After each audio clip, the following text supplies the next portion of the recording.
Olá, sejam bem-vindos a mais Urbanidades, o podcast sobre o urbano brasileiro.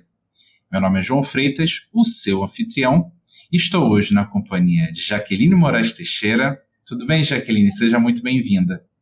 Olá, tudo bem? Prazer estar aqui com você, estar aqui também com a Thelma. Eu sou antropóloga, tenho mestrado e doutorado em antropologia, sou cientista social. Desenvolvi, e ainda desenvolvo pesquisas com pessoas evangélicas há muito tempo, desde o período de IC, que eu desenvolvi também na Universidade de São Paulo. E atualmente eu sou professora do Departamento de Sociologia da UNB. Sou libriana também. Perfeito, muito bom. Seja bem-vinda, Jaqueline. E também, como a Jaqueline já adiantou, a Thelma Royler. Seja bem-vinda, Thelma. Como vai? Olá, João. Agradeço muito o convite. É um prazer estar aqui também com a Jaqueline, cujo trabalho já acompanho e admiro de longa data. Acabei de defender o doutorado em Ciência Política na Universidade de São Paulo, fresquinho ainda esse ano. Talvez para contextualizar um pouco, porque tem muitas ciências políticas, vale dizer que eu sou pesquisadora do Centro de Estudos da Metrópole também. Se fala também da minha inserção na área de estudos urbanos, que é um campo multidisciplinar, assim, que dispensa um tratamento especial à cidade, não só como um perímetro, uma delimitação física formal, mas tendo fenômenos próprios, uma ontologia particular. Então eu falo também de um ponto de vista, talvez, de uma sociologia política, e aí eu estudei no doutorado mobilização política feita por vereadores na cidade de São Paulo.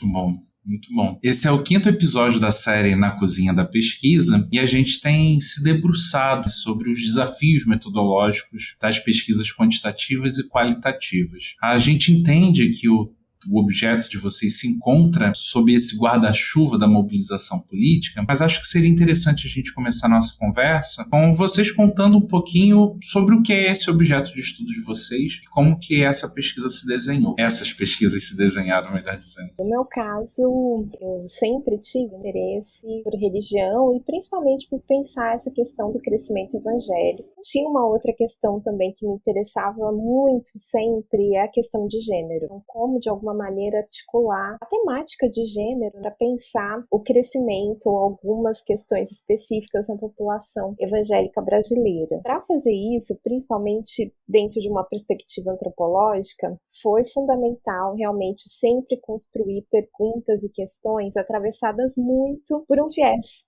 etnográfico.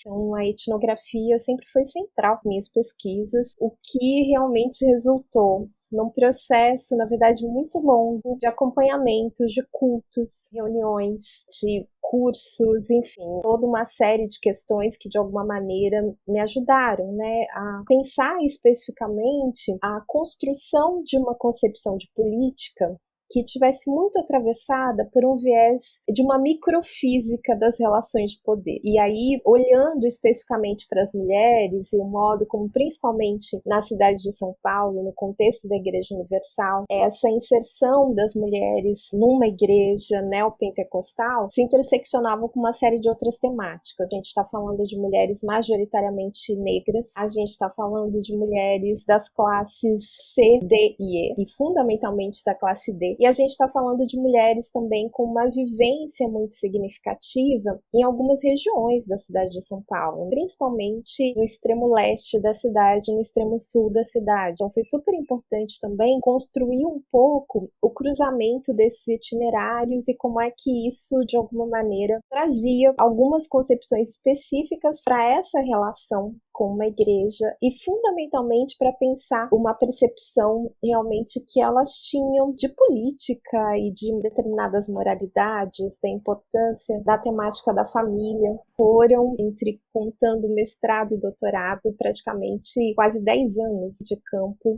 específico acompanhando esses grupos. E em 2018, quando eu terminei e fui para o pós-doutorado na área de antropologia mesmo, comecei de fato a acompanhar grupos de mulheres que participavam de projetos pentecostais de atendimento a mulheres em situação de violência. E eu acho que é a partir daí, de alguma maneira, que eu vou realmente conseguindo desenhar uma relação mais forte com esse cenário político institucional, que é mais forte, por exemplo, na pesquisa da Thelma, exatamente por conta desse recorte que ela faz nos vereadores, porque eu vou acompanhando, na verdade, nas eleições de 2018, o perfil de mulheres, de lideranças femininas pentecostais que disputam as eleições pela primeira vez, as eleições federais em 2018 e municipais em 2020, e que são campeãs de voto. Tem realmente votações muito expressivas e todo o processo, na verdade, de um circuito de questões que constroem essas candidaturas, que são questões muito divergentes das questões, por exemplo, que constroem as candidaturas masculinas dentro do segmento evangélico, que me fez novamente entender que a questão de gênero é fundamental para pensar o engajamento político, mesmo quando a gente está falando dessa participação evangélica. E aí, na verdade, em 2021, eu começo o meu pós-doutorado no SEM, e nesse pós-doutorado especificamente, eu trago essa questão de fato, pensar como é não a trajetória dessas candidaturas, como eu fiz anteriormente, mas o modo como essas mulheres que estão um pouco mais no chão da igreja e que são apoiadoras explícitas, constroem uma relação entre essas candidaturas e o governo Bolsonaro, por exemplo. É o caso, por exemplo, da candidatura da Damares e de outras candidaturas de mulheres dentro desse processo. E aí, para acompanhar isso, vai ficando cada vez mais importante inserir, na verdade, na etnografia, um repertório que começa a ser denominado de netnografia. Então, a internet, a interação nas redes sociais vão compondo esse cenário qualitativo de forma muito decisiva. Isso no contexto de pandemia e segue sendo muito importante. Então, além desse processo todo de campo, olhar para a internet, construir questões a partir desse repertório de interação nas redes sociais foi fundamental e foi decisivo, na verdade, na produção final desse texto que eu acabo de concluir relacionado a esse meu pós-doc no SEM, em que de fato eu estou fazendo esse processo de diálogo e de acompanhamento dessas mulheres que de alguma maneira foram fundamentais tanto para funcionar candidaturas de mulheres evangélicas pentecostais, como para construir um conjunto de interpelações que vão aparecer diretamente na imagem da Michelle dentro do, de todo o processo da candidatura do Bolsonaro. Nossa, sensacional. Interessante, como que é um arco super complexo e nessa linha de tempo que você contou, dá para entender um pouco como que essas coisas foram sendo acopladas. Podem dar uma explicação muito interessante sobre algo que a gente está tateando ainda, como que o bolsonarismo se firmou de forma tão forte nas bordas da cidade. E para a gente continuar pensando nessas questões, eu acho que seria interessante também que a Thelma contasse um pouco sobre as escalas da pesquisa e quem são os brokers que ela acompanhou e de que forma o objeto é construído. Bom, então como eu falei, minha pesquisa se insere no campo de políticas públicas do urbano. A gente fez um esforço grande desde talvez 2013, no grupo de estudos do professor Eduardo Max, em entender a organização de políticas públicas da cidade. Mas a gente também foi percebendo nessa agenda que faltava muito entender sobre política mesmo, assim. E a gente estava olhando muito para o executivo. E aí tem um outro grupo, uma outra caixinha na ciência política que olha então para o legislativo, mas essas coisas não estavam se conversando na escala do nível urbano. Então a minha pesquisa, inicialmente, ela queria entender o que faziam vereadores. Era uma pergunta abrangente assim, porque o mainstream da ciência política brasileira, por assim dizer, sobretudo em 2017, quando eu comecei o doutorado, ainda tinha um modo de olhar para municípios aplicando teorias que eram desenvolvidas para o governo federal. Talvez esperando que porque as regras eleitorais e outros componentes do presidencialismo e federalismo sejam os mesmos, o resto também se verificaria em municípios, em cidades. Mas para começar, mesmo em São Paulo, que tem o maior número de vereadores, estão 55. Se cria uma dinâmica completamente diferente dentro da Câmara, em oposição a 503 deputados. Dinâmica em termos de organização da ação coletiva, eu digo. E aí essa aplicação é bastante dedutiva de um nível para outro, assim, de teorias formuladas de um nível para outro. Eu acho que ela alimenta também uma certa separação entre política e sociedade, porque, na década de 90, quando essas teorias sobre o governo federal foram formuladas, que foram muito importantes e centrais para a organização da ciência política brasileira tal como ela é hoje, se queria mostrar que o Brasil era governável. Então se olhava para regras internas do parlamento, se olhava para dimensões formais da organização. E eu acho que continuar replicando esse modelo sem pensar um pouco que perguntas a gente faz hoje, sem atualizar essas perguntas, alimenta uma certa lacuna teórica também, sobre como a conexão entre sociedade e parlamento se dá. Ainda hoje a gente encontra textos sobre quando essa conexão é clientelismo, um termo, por exemplo, muito usado de maneira absolutamente vaga, também contextualizado em debates separados. Então a gente tem um debate sobre participação, que vai olhar para isso de um jeito, o debate sobre legislativo, que vai olhar para isso de um jeito, e que eu tentei fazer um pouco no doutorado, conectar diferentes debates, assim, de maneira multidisciplinar. E aí, para entender o que fazem vereadores, eu comecei por onde eu conseguia, por onde a teoria me mostrava, que era dentro da Câmara. Então, comecei uma etnografia em 2018, acompanhando as sessões plenárias, depois outros espaços de decisão dentro da Câmara, como o colégio de líderes, as comissões e tal. E aí, nos discursos, interações com a galeria, discurso dos vereadores e das vereadoras em plenário, e da interação com as galerias, com a galeria quando ela estava cheia, assim, ficou claro que estava acontecendo alguma coisa em outro lugar. Eles sempre se referiam a bairros da cidade, a lideranças específicas. Um belo dia eu resolvi subir, então, para conversar com essas lideranças que eles mencionavam. E aí, uma dessas lideranças foi me destrinchando um fio de conexão, assim, que conectava territórios ao que estava acontecendo ali dentro da Câmara. Eu percebi, então, que precisava expandir para onde eu estava olhando, não só para os espaços institucionais, mas para o que eram esses territórios. E aí eu subi, então, para os gabinetes. Subi porque o lugar onde acontecem as sessões é no primeiro andar. E aí, quando eu subi para os gabinetes, com um regimento interno impresso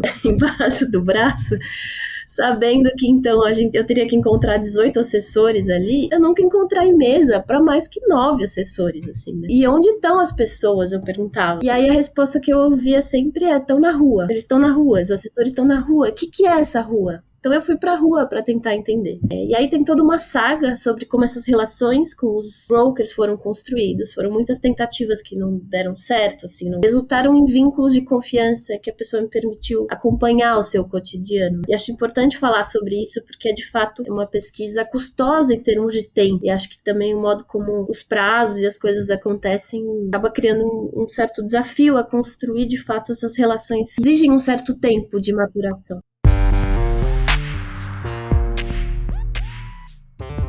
O Urbanidades é apenas uma das iniciativas do Urban Data Brasil, banco de dados bibliográfico sobre o urbano brasileiro. Em nosso site você encontra milhares de referências classificadas, textos digitalizados para download gratuito e pode registrar trabalhos de sua autoria. Visite urbandatabrasil.fefeleste.usp.br e siga também nossa página no Facebook.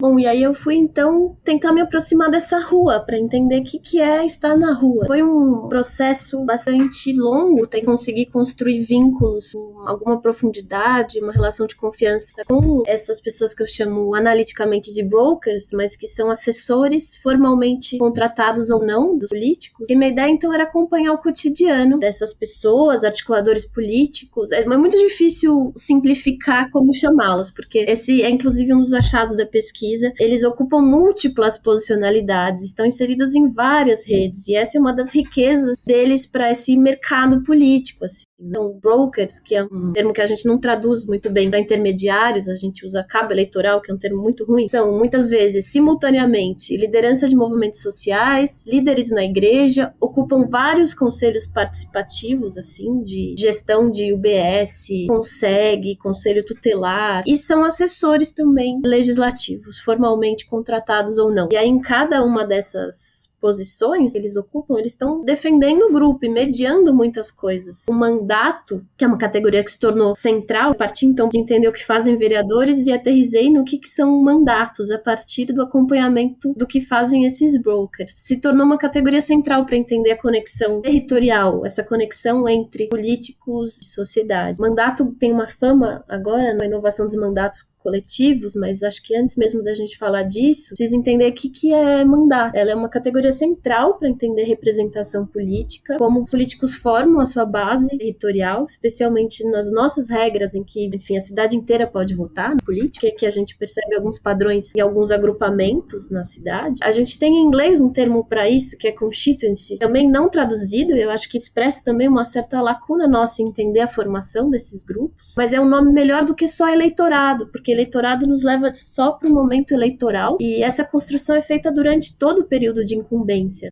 Eu olho muito para o tipo territorial, que não é uma oposição aos tipos substantivos, digamos, aqueles que defendem grandes projetos em oposição àqueles que só fazem políticas localizadas. É o contrário disso. Todos que não são midiáticos, digamos, ou influencers, eu considero territoriais, porque eles procuram alguma base de sustentação física no espaço da cidade. E embora as redes sociais tenham agora introduzido uma dinâmica completamente diferente, um outro tempo, um outro jeito de fazer na política, de experimentar a política, de algum jeito a gente sempre teve esse alcance dos midiáticos, jogadores de futebol, apresentadores de TV, um palhaço que se tornou político, e esses sim prescindem de base territorial. Mas todos os outros, sejam com organização de igrejas, sejam com movimentos sociais, esses sim usam essa formação territorial. E aí, o mandato é a categoria que permite ver vários assessores em vários territórios da cidade e como eles estão inseridos em redes de representação. Assim. Eles agem constrangidos por elas, mas eles também criam essas formas de representação ao agir. Então, acho que mandato é uma forma de ação coletiva, contém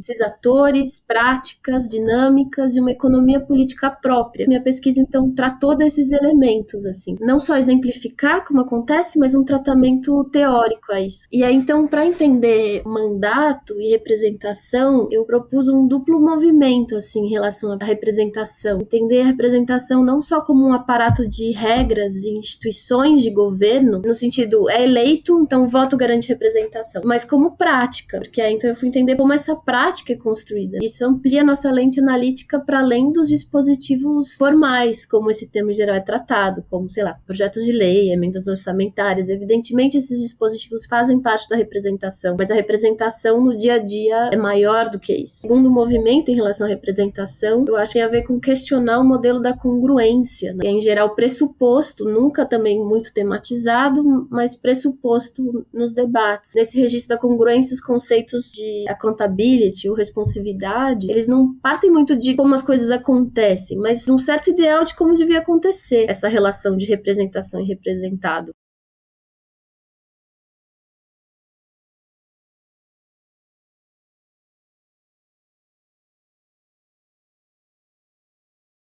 O que eu pego dessa apresentação inicial são pesquisas muito distintas, mas que, além de falarem sobre mobilização política, sobre essa dificuldade, ou desafio, melhor dizendo, de entender a mobilização política, um ponto em comum é esse olhar qualitativo, esse olhar de tentar se aproximar o mais possível do que é ver por perto ou ver de dentro. Coisa que somente essas técnicas etnográficas permitem, de fato, alcançar. E aí o que eu queria ouvi-las é como que a etnografia pode ajudar a decifrar essas questões relacionadas à mobilização política. Eu acho que a etnografia ela é bem interessante porque ela é uma metodologia que ajuda a gente a constituir processos de ação. Muitas vezes, quando a gente vai para outras metodologias, né, como a quantitativa, você acaba registrando determinadas situações em que fica mais difícil constituir os processos que constroem determinadas cenas ou conjunturas. A etnografia ela é uma base metodológica que ajuda a constituir processo de ação. Então, por meio dela, a gente primeiro consegue, de alguma maneira, entender como é que as relações se distribuem, quais são os pontos chaves nesse contexto de relações, como é que determinadas categorias circulam. A Thelma, por exemplo, estava falando de mandato como uma categoria. E isso é muito interessante, porque mandato, vamos dizer, seria um conceito fundamental de uma determinada institucionalidade política, mas na etnografia, a gente consegue, de fato, construir uma compreensão de como é que determinadas categorias sociais circulam e como é que elas se constroem como fundamentais para eixos de ação e de interação social. Então, a gente consegue perceber como é que determinadas categorias mobilizam e, ao mobilizar, elas constituem determinadas materialidades. Para mim, a noção de etnografia, ela está sempre muito acompanhada de uma concepção de materialidade, e quando eu estou pensando materialidade, estou pensando exatamente esse processo que constrói coisas factíveis e visíveis e que de alguma maneira se tornam fundamentais na disputa por um estatuto do que seria verdade e do que não seria verdade. E quando a gente está falando desse, enfim, né, de todo esse caos político que a gente tem vivenciado, e um caos político que, por mais que as atenções estejam muito voltadas para o Executivo Federal e em muitos momentos para o Legislativo Federal, mas é super importante a gente pensar os movimentos de capilaridade desse caos, como de alguma maneira essa capilaridade se construiu como uma questão central. Durante a minha pesquisa de doutorado, que era sobre mulheres na Igreja Universal que frequentavam projetos e programas voltados para mulheres, então eu podia ver, por exemplo, a circulação, a importância do Bolsa Família, que era muito defendido ao mesmo tempo que se defendia a partir de uma concepção de empreendedorismo. E sim, as ações empreendedoras dessas mulheres eram feitas a partir do auxílio da Bolsa Família, o quanto a defesa do Bolsa Família se articulava de forma muito ambivalente a uma defesa de que esse Estado devia diminuir e de que as pessoas deviam, de alguma maneira, ter uma espécie de autonomia de mercado. Esse processo todo, enfim, que foi se constituindo e se articulando, ele foi, de alguma maneira, muito acompanhado por algumas dimensões que eu penso sempre como meio capilares. Então, por exemplo, os projetos de lei nas prefeituras sobre a ideia de ideologia de gênero e a proibição do uso da categoria gênero em projetos, a própria necessidade, né, de se pensar de alguma maneira uma regulação maior sobre o lugar da igreja e a liberdade da igreja em relação a outras religiosidades. Esses processos, eles se deram com muito mais força e concretude em câmaras legislativas municipais do que na Câmara Legislativa Federal. E esses grupos que de alguma maneira estavam muito próximas ali nessa minha observação de campo, eram grupos que acabavam tendo mais acesso ou tendo uma relação de maior proximidade com esses acontecimentos e com essas questões do que de fato o que acontecia, o que estava rolando em Brasília, o que de alguma maneira era mobilizado. Então eu entendo de fato a etnografia como essa metodologia que ajuda a gente a construir um determinado processo social. Ao construir esse determinado processo social, dois elementos se tornam fundamentais. Primeiro, uma concepção de eixos de ação e de relação social. Para a construção desses eixos, a circulação de determinadas categorias é fundamental. Como é que elas articulam, como é que elas desarticulam, quais os significados que estão sendo disputados nesse processo. E uma outra questão fundamental é a própria produção do sujeito político. E aí eu acho que a minha experiência etnográfica me permitiu, de alguma maneira, entender um pouco mais a necessidade de configurar de maneira mais detalhada quem é que eu estava observando, quem é que aparecia com maior proximidade dentro desse processo de interlocução de pesquisa. E eu comecei a perceber, para a construção dessa concepção, dessa ideia de política, que estava muito mais relacionada ao acompanhamento de um processo ou na construção de um regime de institucionalidade, mas a institucionalidade política não era o fim específico, que esse meu olhar etnográfico precisava definir se eu estava olhando para atores sociais, agentes sociais ou sujeitos sociais. E essa separação analítica fez muito sentido para mim. Os três elementos que aparecem numa etnografia são três, a gente está falando consequentemente de três elementos de interação social. Agora, em cada um deles, o regime de interação é específico. E esse olhar para esse regime de interação me pareceu importante. Quando a gente está falando de ator social, a gente está falando de uma espécie de regime de interação em que essas pessoas estão ali interagindo, mas tem um olhar mais específico para a cena, para o momento da interação. Você não necessariamente precisa construir esse processo. Quando a gente está falando de agente social, e para pensar a gente está necessariamente, recuperando Bourdieu e Weber e tal, para pensar ou esfera ou a ideia de campo, como o Bourdieu vai trazer. Mas nesse processo, especificamente, esse agente, ele está se constituindo na interação dentro de um determinado campo. Agora, por que para mim, construir esse olhar etnográfico foi fundamental pensar uma concepção de sujeito e entender que a etnografia e o uso de entrevistas em profundidade seriam fundamentais para a construção do que eu estava chamando de sujeito político. Exatamente porque a concepção de sujeito dentro da teoria social faz a gente perceber que a gente está lidando com alguém ou com algo cuja construção e o regime de visibilidade depende do estatuto dessa interação social. Então, ou seja, é a interação que o faz. E é, consequentemente, nesse regime de interação que ele se torna conhecido. Esse processo me pareceu fundamental para entender tanto essa dinâmica das capilaridades, de como determinados assuntos circulavam até as margens, até as pontas do processo político, como também entender como é que determinadas lideranças se constituíam e iam caminhando até, de fato, construir uma relação direta com essa institucionalidade. Nessa construção desse sujeito político, determinados elementos eram mais centrais, enquanto outros elementos se tornavam mais periféricos. E aí posso trazer como exemplo a trajetória de alguém que eu tive a oportunidade, mesmo antes dela se tornar ministra, de fazer campo em cursos que ela ministrava, tanto aqui em Brasília como em Belo Horizonte, que é a Damares Alves. A Damares Alves, de alguma maneira, tem uma trajetória central para a gente entender a construção dessa concepção de sujeito político. A gente está falando de alguém que começa na política muito nesse registro desses interlocutores que a Thelma citou, contexto da Prefeitura de São Paulo, então alguém que trabalhava com assessoria e assessoria de prefeitura, da Prefeitura de São Carlos, no interior de São Paulo, alguém que, de alguma maneira, quando assume um primeiro cargo que passa por um pleito específico, disputa uma eleição em que ela vence, que é uma eleição para conselheira tutelar, é aí que, de alguma maneira, começa, de fato, a se construir, a ser compreendida numa relação mais forte com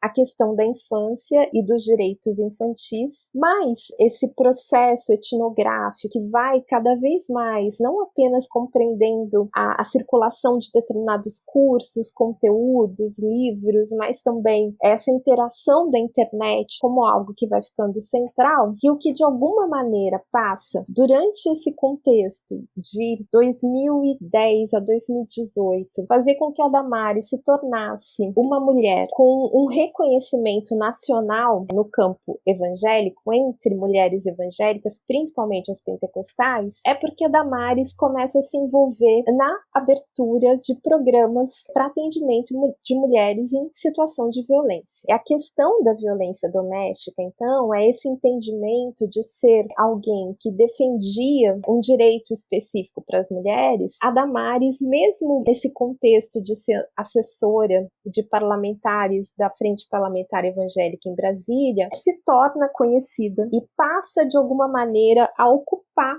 uma determinada posição que vai garantindo a ela visibilidade, a ponto de, em 2018, enquanto ali se definia, e o Bolsonaro e a sua equipe de transição definia quem ocuparia esse ministério que passa a ser chamado como da Mulher, da Família e dos Direitos Humanos, o nome da Damares se torna fundamental, exatamente porque a gente está falando de um sujeito político. Esse sujeito político, fundamentalmente, consegue materializar na sua imagem, no seu corpo, nessa trajetória que vai circulando, e que a questão não é a verdade da trajetória ou a mentira da trajetória, mas consegue dar materialidade a um conjunto de categorias e de anseios que vão sendo fundamentais na articulação dessa microfísica das relações que estão distantes da institucionalidade política, mas que estão o tempo todo produzindo mecanismos de engajamento dessa institucionalidade. Então, acompanhar também esse processo todo, a construção da imagem da Damares e essa relação que se estabelece, foi fundamental. E foi fundamental realmente para entender como é que a etnografia ela permite que, de fato, a gente acione essa ideia de processo. E que acione, muitas vezes, um entendimento de como um determinado processo se constitui e quanto o resultado desse processo sempre vai ser um sujeito. E um sujeito que, de alguma maneira, consegue dar materialidade a um regime específico de institucionalidade política. Processo, entender processo também estava na minha ponta da língua, assim, nesse sentido eu concordo muito com a Jaque, que a etnografia é muito equipada para entender processos sociopolíticos, inclusive os nossos próprios, à medida em que a gente está fazendo, porque eu também construí mandato enquanto eu estava pesquisando, eu fazia imagens, imagina, você está acompanhando um assessor o dia inteiro, 8 horas por dia, é uma correria danada, 1000 eventos, eventualmente eu fazia foto, eventualmente eu fazia anotações para ele me perguntava depois. Muitas vezes eu servia de um lugar de confirmação, porque eu estava com ele em alguma outra reunião, e ele então queria contar para alguém da sua rede de relações de que isso de fato aconteceu, ele me usava testando, sabe? A Thelma tá aqui para não me deixar mentir. Eu fui usada de muitas maneiras, me permiti ser usada. Então também a etnografia eu acho que é muito equipada para a gente entender o nosso próprio processo como pesquisadora. Isso tem a ver com como etnógrafos entendem rigor científico. E aí nesse sentido eu queria um pouco provocar a discussão para um outro lugar, já que falou como etnografia como metodologia. A gente pode pensar, sim, claro, mas pensar epistemologicamente a questão. Porque ainda mais estando aqui entre diferentes áreas das ciências sociais, tenho essa formação muito mais, digamos, by the book na ciência política, eu acho que o debate se cria não em termos de quanti, quali, digamos, etnografia ou não, mas é uma questão mais epistemológica, assim. Quando eu entrei no mestrado, em 2013, talvez a ciência política ainda tivesse um apego muito forte ao famoso KKV, que é Designing Social Inquiry, e como eles tratavam o assunto. Tudo era uma questão de aumentar o número de observações, famoso aumentar o N, e de aplicar as regras utilizadas em métodos de análise de regressão, assim, para métodos qualitativos. Então, digamos que se instruía que a gente fizesse uma pesquisa quali usando um template quanti, sabe? A ciência política evoluiu, acho que bastante nessa discussão. Vários trabalhos passaram, então, a pensar os limites dessa perspectiva, assim, de usar um template de uma pesquisa para fazer outra, aí a incorporar um leque amplo de procedimentos, que se usa, por exemplo, Process Tracing, QCA, enfim, eu acho que vocês vão conversar com pesquisadores que vão poder dar maiores detalhes, com muita propriedade dessas técnicas todas, qualitativas, inclusive. Mas eu acho que a questão central para mim, onde nascem as divergências, e a gente tem mais dificuldade em encaminhar o diálogo, nós, cientistas sociais, não está em termos de quanti-quali, mas é epistemológico, ou seja, das relações que se estabelecem entre esse sujeito que se indaga, né, entre as pesquisadoras e o mundo para o qual estamos olhando, mas também estamos inseridas nele. E a partir daí, como é que a gente questiona, como a gente sabe o que a gente acha que sabe, faz as nossas noções de rigor. Porque muitas vezes eu já vi etnografia na ciência política ser usada para confirmar hipóteses estabelecidas, previamente estabelecidas. E aí eu acho que é um pouco um desperdício de tempo, de construção de vínculo, porque você não está levando muito a sério a experiência vivida por aquelas pessoas. E isso é muito poderoso, porque permite fazer perguntas que muitas vezes na nossa forma de fazer ciência e colocar coisas em caixinhas e ir puxando ganchos, a gente cria algumas armadilhas epistêmicas. Eu acho que a etnografia, levando a sério a nossa posicionalidade no mundo, permite um pouco abrir essas caixinhas e fazer de fato novas perguntas, que são provocativas e para as quais a gente muitas vezes não tem resposta. A resposta que a gente consegue dar em alguns momentos são perguntas. Minha tese é um pouco sobre abrir novas perguntas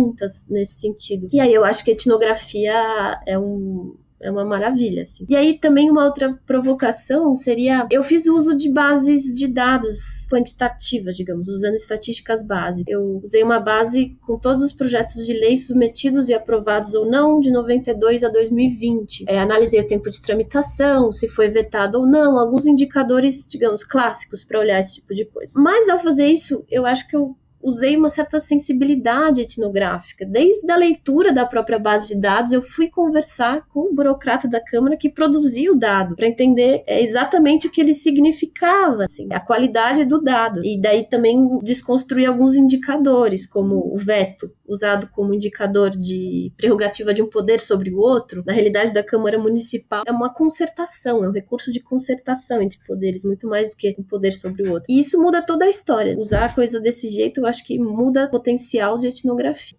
A etnografia, então, eu acho que ela também é uma forma muito potente para colocar mais variáveis para dentro, tratar menos coisas como espúrias, justamente por esse foco em processos e interação. Nos estudos legislativos, há bastante tempo limitou as explicações e os testes a variáveis eleitorais, regimentais, e aí o que estava fora do escopo dessas instituições formais e principalmente quantificáveis, como é o caso do trabalho territorial, justamente, e também distante do que se desejava demonstrar, como muitos a priori, como é o caso do clientelismo, foi sendo acondicionado numa caixa preta gradativamente. E aí esses métodos não estão muito equipados para abrir essa caixa preta. Acho que isso tem a ver também com uma certa sociologia da ciência, como a ciência vai se desenvolvendo. E aí, nesse caso, então, restaram a horizonte analítico, assim, só as instituições de governo para análise da representação com a sociedade. Então foi nesse ponto que eu tentei inserir a minha pesquisa. E a etnografia foi de grande ajuda para isso.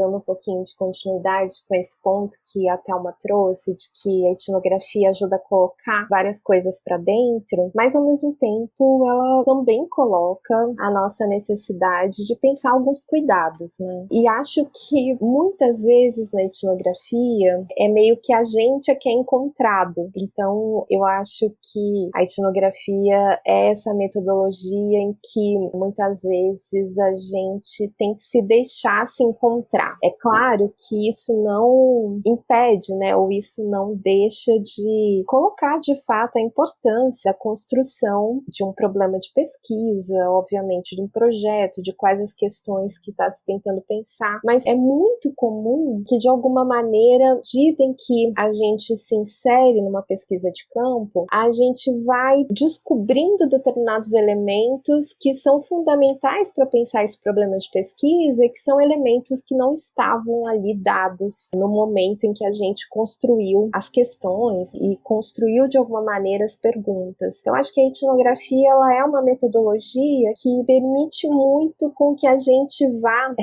vou usar a expressão benjaminiana, mas com que a gente vá se penteando a contrapelo, que o tempo todo a gente vá questionando as próprias questões e as próprias formulações que a gente construiu para conduzir a pesquisa inicialmente. E nesse sentido, vejo que esse processo de se recortar, vamos dizer, o que seria essa amostragem, quem seriam esses sujeitos que podem de alguma maneira ser entendidos nessa chave de o que está sendo pensado, o que está sendo colocado ali, de fato a gente não está falando de uma pessoa especificamente, mas a gente está falando de alguém que tem uma posição de representatividade importante num determinado regime social. E vejo que esse processo, ele é um processo que ele vai se desenhando muito no decorrer da pesquisa. É claro que a gente sempre começa com um entendimento de um grupo, mas à medida em que a gente vai se colocando em campo, outros grupos e outras pessoas vão aparecendo na construção dessa rede. E é por isso que é muito difícil, muitas vezes, pensar uma pesquisa etnográfica num período muito curto de tempo. Pesquisa etnográfica ela é algo que de alguma maneira realmente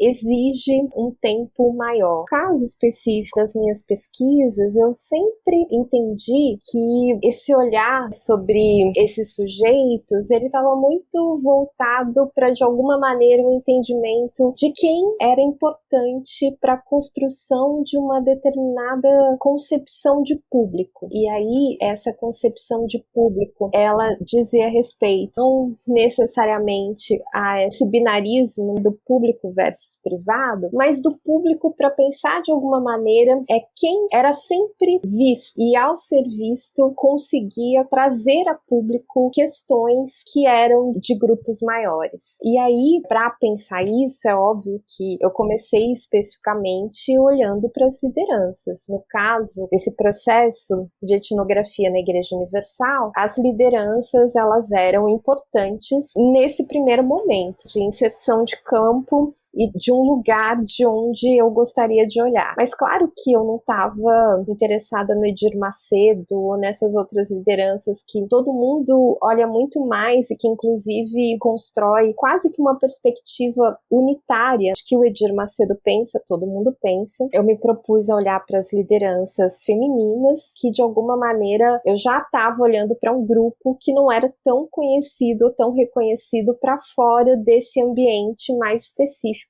das redes da igreja, mesmo que fossem as redes sociais. O fato é que, à medida em que eu fui me inserindo no campo, essa necessidade de olhar para esse sujeito político e de entender o processo de construção desse sujeito político me exigiu olhar para outros pontos de ação pública e um entendimento, inclusive, que a posição que essas lideranças conseguiam ocupar estavam sendo articuladas por outras relações e por outras pessoas que eram centrais e que só apareciam dentro dessa microfísica. Então foi realmente a partir desse processo de seguir essas pessoas, de estabelecer troca, como a Thelma mesmo citou, que é esse momento em que você faz anotações, muitas vezes tira foto e se deixa colocar num lugar em que essas pessoas te aceitam dentro desse regime de observação, e foi aí que eu fui realmente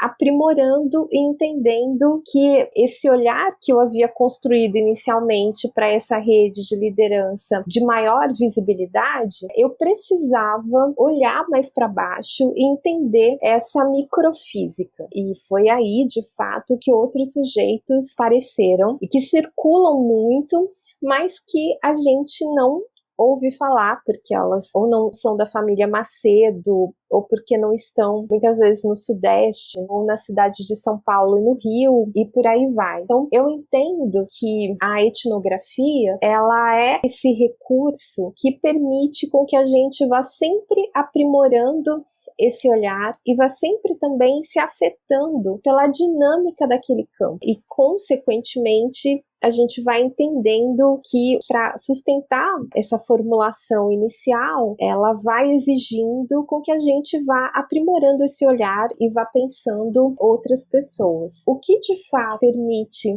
se entender quando a gente está pensando nas análises quantitativas, por exemplo, é que esse tipo de análise qualitativa, ele é importante exatamente porque ele ajuda a dar carne para questões que muitas vezes a pesquisa quant está tentando enxergar ou para determinadas categorias que fazem sentido ou não fazem sentido. Durante esse período eleitoral, eu trabalhei, na verdade, assessorando algumas pesquisas quantitativas para pensar voto evangélico e pensando fundamentalmente a necessidade de se reconstruir esse repertório, no sentido de que várias categorias ou várias formas de se perguntar determinadas coisas na análise quantitativa não fazem sentido nenhum para as pessoas, ou vão jogar essas pessoas para um tipo de resposta. Essa experiência etnográfica, esse olhar para um processo que é sempre muito mobilizado pela circulação de pessoas e de categorias de ação que são centrais, ele ajuda a gente, eu entendo que ele é fundamental, por exemplo, numa articulação e numa parceria com uma análise quantitativa, para se construir um repertório, para se construir um entendimento do que faz mais sentido perguntar para determinado grupo. Não vai fazer sentido nenhum, ou as pessoas vão responder de uma forma ou de outra sem necessariamente construir um entendimento que a pesquisa deseja. Eu entendo que a etnografia, ela pode ser e ela é fundamental para as ciências sociais. Na nossa tradição, a antropologia sempre fez um uso da etnografia e sempre foi a área que, de alguma maneira, ficou reconhecida uma área desse pensamento etnográfico. Mas eu entendo que isso não faz muito sentido.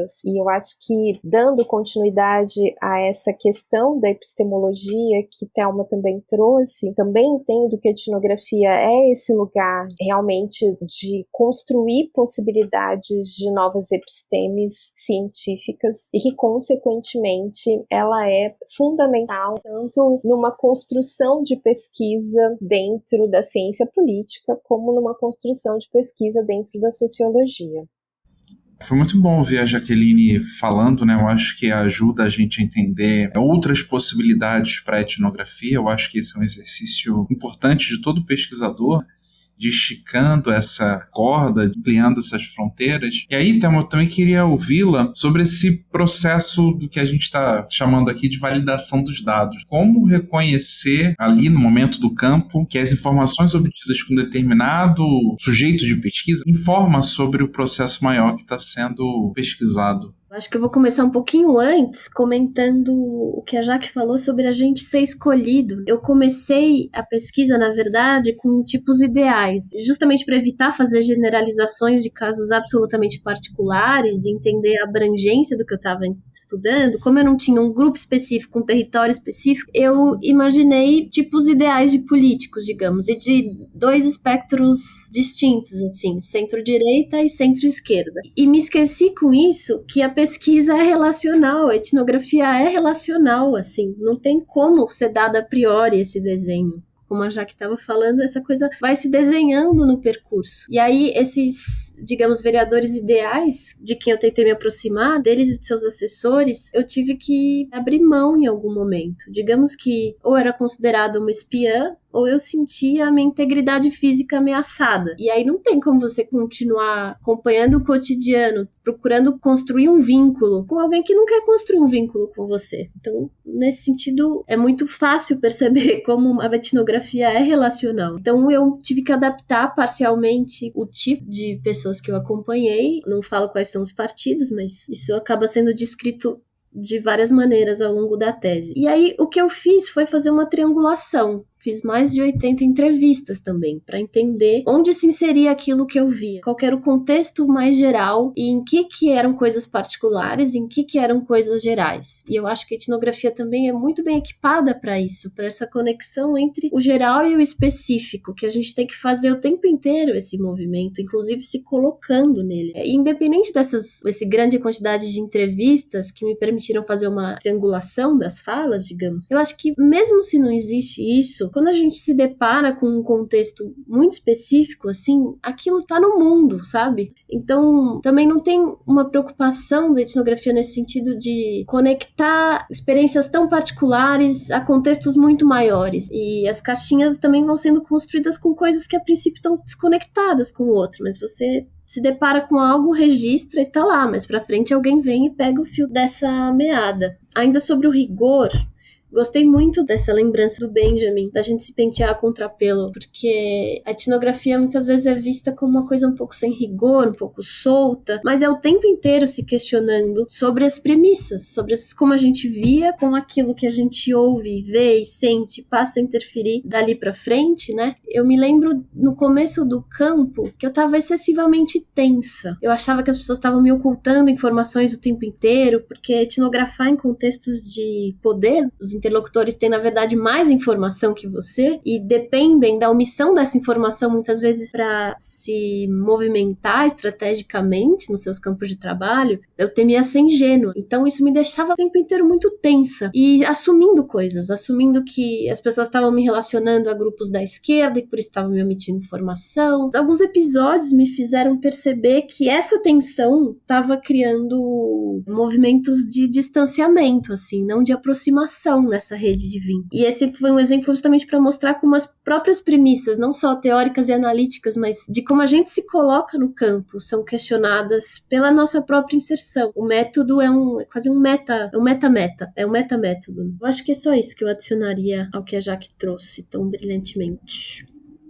Muito bom. Evidentemente que a gente não está aqui para mostrar o que é melhor ou o que é pior em termos de metodologia, mas sim tentar desenhar possíveis benefícios que são dados quando utilizamos as metodologias qualitativas. E a pergunta que eu faço para vocês é o que vocês acham que essa abordagem qualitativa, o que a etnografia pode informar sobre mobilização política e que voaria fora dos radares dos métodos quantitativos. A primeira coisa importante, assim, que a etnografia ajuda muito a pensar, e eu entendo que isso, de alguma maneira, não aparecia tanto, assim, nas pesquisas quantitativas. E é claro que eu tô pensando especificamente no público evangélico, em toda essa rede de mobilização, de apoio ao Bolsonaro, e mesmo nas interpelações que surgiram nesse processo. E tô pensando especificamente nesse pleito, nesse contexto difícil que a gente atravessou agora, mas também um pouco nas leituras que foram feitas em vários elementos do próprio governo Bolsonaro, que vão, de alguma maneira, ajudar a posicionar essa ideia de que a figura dele é uma figura em que as pessoas rejeitam, e os índices dessa rejeição apareciam também nesse público evangélico, mas ao mesmo tempo também a gente está falando de uma espécie de uma aprovação da imagem em alguns sentidos. Então, como é que rejeição e aprovação se confluíam? Eu acho que esses elementos, o entendimento sobre uma espécie de contradição nesse sentido, ele vai se construindo a partir de determinadas sutilezas que talvez a gente consiga registrar ou mesmo compreender um pouco mais a partir de um viés etnográfico e que fica mais difícil ou aparece mais, talvez, cristalizado quando a gente está falando, por exemplo, de uma análise quantitativa. E estou pensando especificamente na circulação de determinados conteúdos em grupos de oração, e na maioria grupos de oração de mulheres. Durante esse período todo, por conta das minhas pesquisas com evangélicas, é muito comum as pessoas me perguntarem como é que eu entrei nos grupos. Eu estou em vários grupos de WhatsApp há muitos anos. E eu não entrei, assim, eu não pedi para entrar. O que foi acontecendo é que as pessoas foram me incluindo à medida em que esses grupos foram surgindo, inclusive ali ainda em 2015, 2016. Durante a pandemia, esses grupos, assim, passaram por um processo incrível de multiplicação, e à medida em que se multiplicavam, as próprias interlocutoras de pesquisa meio que eu me colocando nos grupos, quase que sem me perguntar se eu queria ou se eu não queria, e o que acabava sendo um favor, porque de alguma maneira eu comecei a acompanhar vários desses grupos que reúnem mulheres de segmentos evangélicos distintos, não apenas da Igreja Universal, e tem até a ideia de serem grupos de oração, mas uma série de conteúdos políticos circulam, e o que, né, de alguma maneira me parecia, né, muito forte ali no entendimento, num contexto de pandemia, é que vários elementos relacionados, né, ao apoio que se deu ao uso de, enfim, né, daquelas medicações todas que não, cientificamente já haviam comprovado que elas não tinham eficácia, né, a cloroquina, a azitromicina, no conjunto, né, daquele do chamado kit COVID, é que as pessoas, elas tinham já uma espécie de uma abertura, e essa abertura ela vinha muito pelo modo como esses grupos são grupos fundamentais para a circulação de conteúdo sobre saúde.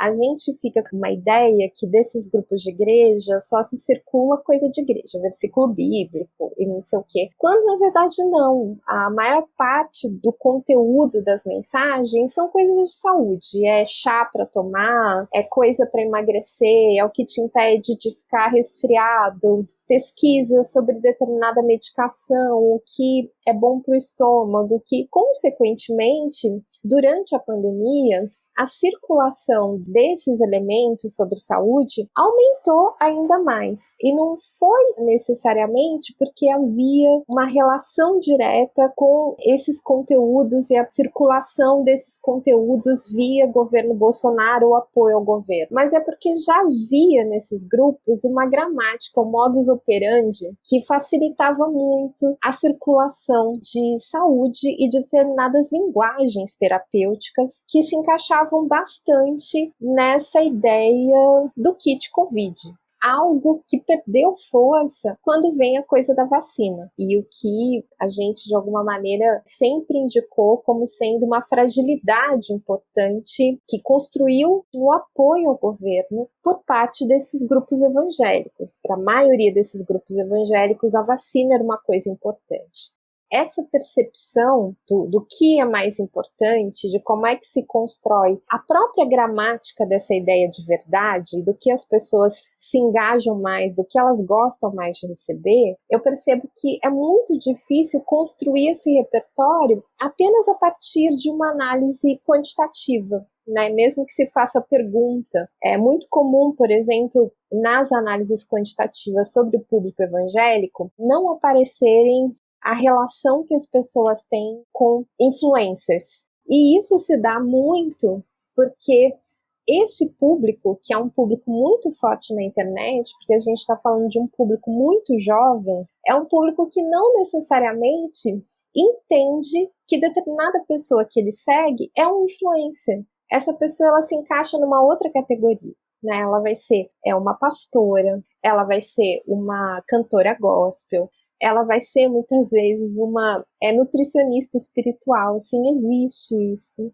Então, essa pessoa ela está encaixada numa outra categoria, o que quando se tenta mapear quantitativamente esses hábitos de internet desse público, fica nessa sensação de que as pessoas não seguem pouco determinados influencers, quando a gente tem pastores, cantoras gospel, enfim, pessoas, por exemplo, que falam de emagrecimento, que falam de beleza, que falam sobre roupa e que são muitíssimo seguidas, assim, tem milhões de seguidores, como, por exemplo, 2 perfis que se tornaram muito conhecidos por conta desse apoio irrestrito à candidatura do Bolsonaro e por conta da circulação de fake news no próprio perfil, que foi o caso do pastor André Valadão e o caso, por exemplo, da Bela Falcone, né, que é uma influencer super seguida, com milhões de seguidores, mas que essas pessoas,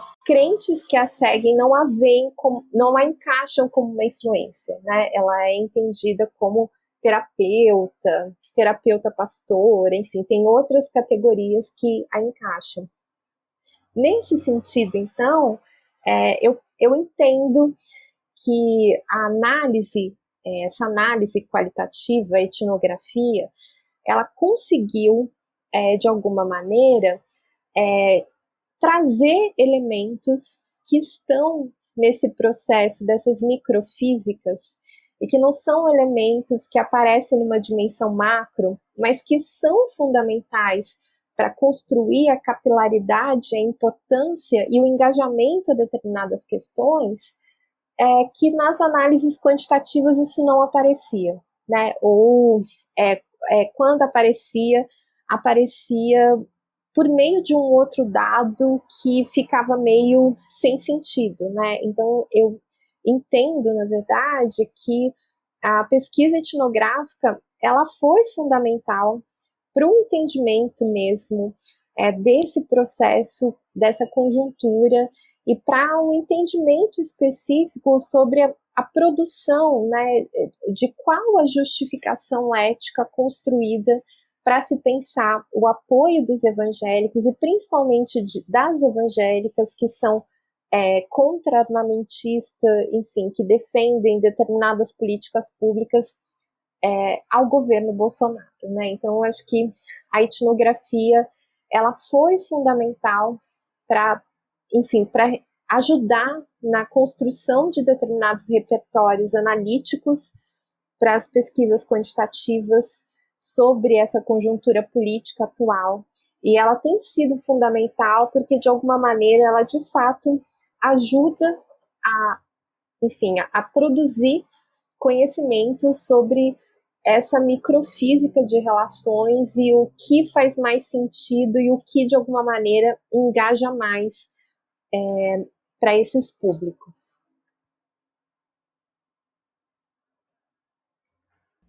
Sensacional, Jaqueline. Sensacional. Thelma, para concluir aí a nossa conversa, o que a etnografia traz, o que ela pode informar sobre mobilização política que os métodos quantitativos talvez não consigam enxergar? Eu vejo duas coisas. Uma, eu acho que a etnografia consegue acessar assuntos difíceis que perguntas não dão conta. E uma outra coisa, eu acho que ela consegue acessar conexões e incorporar contradições. Começar pela primeira, assim, com exemplos da minha pesquisa sobre acessar, digamos, assuntos difíceis. E quando eu estou falando de mobilização política, um assunto muito difícil é o custo de se fazer campanha. E é por isso que a gente tem, de maneira absolutamente generalizada, é uma prática corriqueira, as rachadinhas, como é conhecida essa prática de distribuir informalmente um recurso que é destinado a cada gabinete, se distribui de maneira informal entre os assessores, para conseguir contratar mais gente. Tem uma distinção importante entre isso que eu descrevi agora e contratar, na verdade, laranjas para que o político arrecade, no fundo, para enriquecimento ilícito pessoal. Mas essa outra forma, na minha pesquisa, apareceu em todos os mandatos, na verdade. É como a política territorial está estruturada. E a regra não dá conta. Se estabelece uma regra a partir de outras premissas de como a política devia ser, porque não está incorporando essa cadeia de intermediários que o mandato precisa para conseguir, na verdade, acessar e se conectar à sociedade. E é isso em nenhum questionário, sei lá, num survey, ou mesmo entrevistas, é um assunto muito difícil de ser tratado. Agora, quando você está no cotidiano ali vendo isso acontecer, é possível tematizá-lo, tematizar a partir de um lugar que a pessoa, o interlocutor, está percebendo que você tem uma vivência naquilo, está percebendo o lugar de onde você está olhando para aquilo, então se sente também muito mais à vontade para compartilhar sobre o assunto. A mesma coisa sobre usar gabinete para fazer campanha, que, enfim, como dar vantagem ao incumbente, isso não é um procedimento legal. Ou sobre, sei lá, distribuir santinho, fazer boca de urna, são, enfim, caixa 2, são muitas práticas que são muito estruturais no sistema e que é muito difícil de acessar isso de outras maneiras. Outro assunto que eu ia falar é sobre as conexões. Eu acho que porque esse processo relacional e que vai desenrolando um novelo, um longo processo ao longo de muito tempo, que é o que a etnografia requer, a gente vai percebendo emaranhado uma conexão, um atravessamento de assuntos mesmo, de temas. E aí eu citei no começo essa multiplicidade de papéis dos brokers que estão simultaneamente inseridos em muitas redes e que a gente tende a estudar esses assuntos na divisão que a gente faz nas nossas áreas de pesquisa de maneira muito fragmentada. Quem estuda participação vai então entender um conselheiro participativo ou um liderança de movimento. Quem estuda burocracia vai entender alguém que está numa burocracia indicada por um político, mas com esse enfoque de olhar da burocracia. Quem estuda legislativo vai entender o assessor. Mas a conexão entre essas coisas, dessas categorias todas, eu acho que é de fato uma experiência etnográfica, traz muitas vantagens para a gente entender. E ela também incorpora as contradições, porque a gente não vai esperar o que cada um nessa posicionalidade deve fazer. A gente está vendo na etnografia o conflito, muitas vezes, dessas posicionalidades. E muitas vezes, ao defender um movimento, você está indo contra o que o seu próprio vereador quer. Isso eu acho muito rico, a etnografia. E tudo isso acho que nos ajuda a fazer melhores perguntas, assim. Eu acho que passa longe do voo de outros métodos. Muitas vezes a etnografia não se pretende colocar muito em ganchos de pesquisas prévias, tão fechadinho assim. E essa descoberta toda dessas conexões e de assuntos difíceis, acho que nos permite fazer melhores perguntas. Que aula, hein? Que aula! Eu gostaria de agradecer em nome de toda a equipe do Urbanidades a disposição e generosidade de vocês em compartilhar tanto do que vocês produziram, mas também desses processos que às vezes a gente não consegue nem registrar nos trabalhos por serem tão particulares e serem uma formulação realmente intelectual que às vezes a gente não retrata ali no papel. Então, agradeço demais a participação de vocês. Eu que queria agradecer muito pelo convite. Assim, foi um prazer imenso estar com você, João, estar com a Thelma também, e poder, enfim, estar nessa troca com ela e ouvir também sobre essa pesquisa que ela desenvolveu, que é tão importante.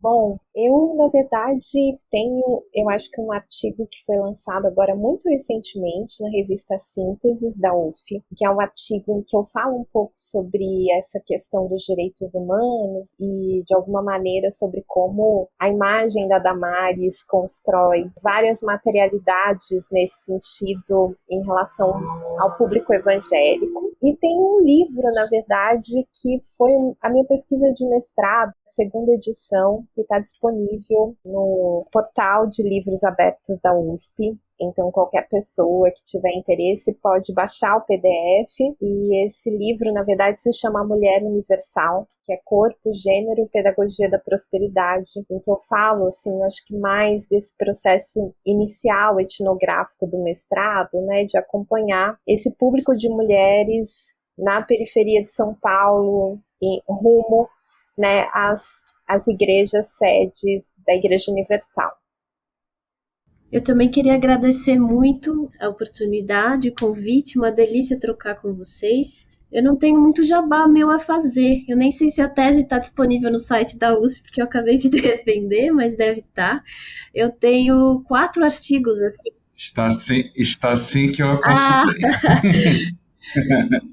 Eu tenho, na verdade, 4 artigos submetidos na luta por publicar, porque é também uma área multidisciplinar, né? E a gente sabe o desafio que é isso com os desenhos e de revistas que a gente tem, mas acho que um que está para sair, que é interessante, assim, já foi aprovado na RBCS, foi escrito, na verdade, com o Eduardo Marx, que foi meu orientador, e ele é um artigo que a gente usou análise de rede de um jeito interessante, assim, não pela estrutura, da forma quantitativa como rede em geral analisada, mas tentando entender a construção de vínculos de dobradas eleitorais. E aí eu fiz uso de algumas coisas da etnografia da minha tese para isso, porque vereadores e deputados têm uma conexão muito forte em momentos eleitorais. E aí as cidades, o urbano, não ganha uma dimensão de receptáculo do que acontece no governo federal, mas ao contrário, é o nível local que está produzindo essas conexões. E aí esse artigo vai um pouco mapear isso em momentos eleitorais, vai sair pela RBCS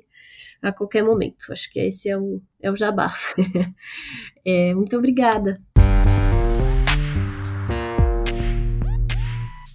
Este episódio foi editado por Luana Baracho. O Urbanidades é produzido pelo Urbandata Brasil, banco de dados bibliográfico sobre o Brasil urbano. Ele é feito por bolsistas e associados, sob coordenação da professora Bianca Freire Medeiros. O Urbandata está vinculado ao Centro de Estudos da Metrópole e está sediado no Departamento de Sociologia da Universidade de São Paulo. Visite o perfil do Urbanidades no Instagram, @Urbanidadespodcast, e a página do Urbandata Brasil no Facebook.